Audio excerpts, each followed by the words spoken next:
جمعرات کو عشاء کی نماز کے لیے آپ اٹھے اور پوچھا نماز ہو گئی؟ کہا جی آپ کا انتظار ہے. آپ اٹھنے لگے تو غش کھا کے گر گئے. پھر تھوڑی دیر بعد ہوش آیا تو آپ نے فرمایا نماز ہو گئی؟ کہا یا رسول اللہ آپ کا انتظار ہے. پھر آپ اٹھنے لگے، پھر غش آ گیا، پھر بستر پر گر گئے. پھر تیسری دفعہ اٹھے، پھر فرمایا نماز ہو گئی؟ کہ نہیں یا رسول اللہ آپ کا انتظار ہے. تو پھر آپ نے فرمایا ابو بکر سے کہو کہ وہ نماز پڑھائے. آج نبی کے مصلی پر غیر نبی کھڑا ہونے والا ہے. دنیا کی تاریخ میں یہ پہلی دفعہ ہونے لگا ہے کہ نبی کی جگہ پر غیر نبی آنے والا ہے. غیر نبی تو ایویں نہیں آ سکتا، بغیر انتخاب کے نہیں آ سکتا. تو ابو بکر پچھلی صفوں میں تھے، عمر پہلی صف میں تھے.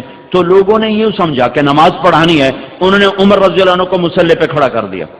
تو عمر رضی اللہ عنہ کی اللہ اکبر، تو اللہ کے نبی چارپائی پہ لیٹے اٹھ کے بیٹھ گئے اور اندر سے زور سے پکارا عمر کو پیچھے کرو اور ابو بکر کو آگے کرو. اب اللہ الا ان یکون ابا بکر، میرے رب نے کہا ہے میرے مصلی پر ابو بکر کے سوا کوئی نہیں کھڑا ہو سکتا.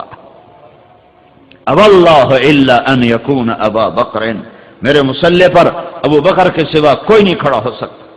تو عمر کو نماز چھڑوا کے پیچھے کیا گیا اور ابو بکر صدیق کو آگے کیا گیا.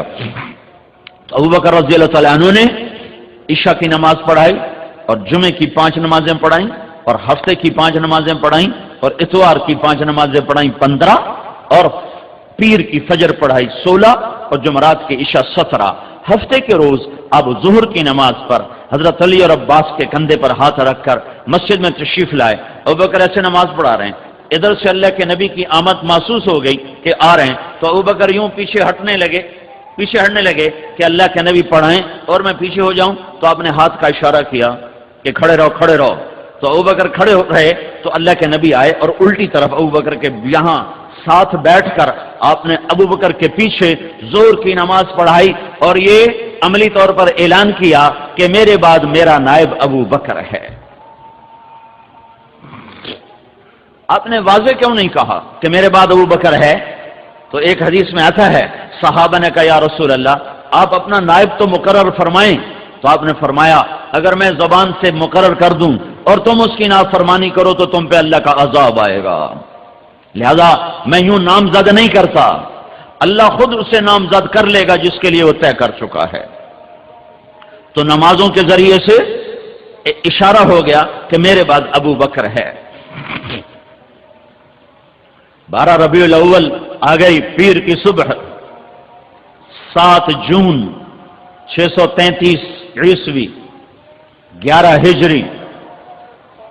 فجر کی نماز کے لیے آپ ابو بکر نماز پڑھا رہے ہیں، حضرت انس پہلی صف میں ہیں. تو آپ نے ایسے کھڑکی کھولی یوں اور اپنی صحابہ کو ایک نظر دیکھا. تو حضرت انس فرماتے ہیں کہ نماز کے اندر ہی ہم سب یوں اللہ کے نبی کو دیکھ لگے، یہی بھول گئے کہ ہم نماز میں کھڑے ہیں، ہم سب یوں اللہ کے رسول کو دیکھیں. آئے ہائے کیا منظر ہوگا وہ.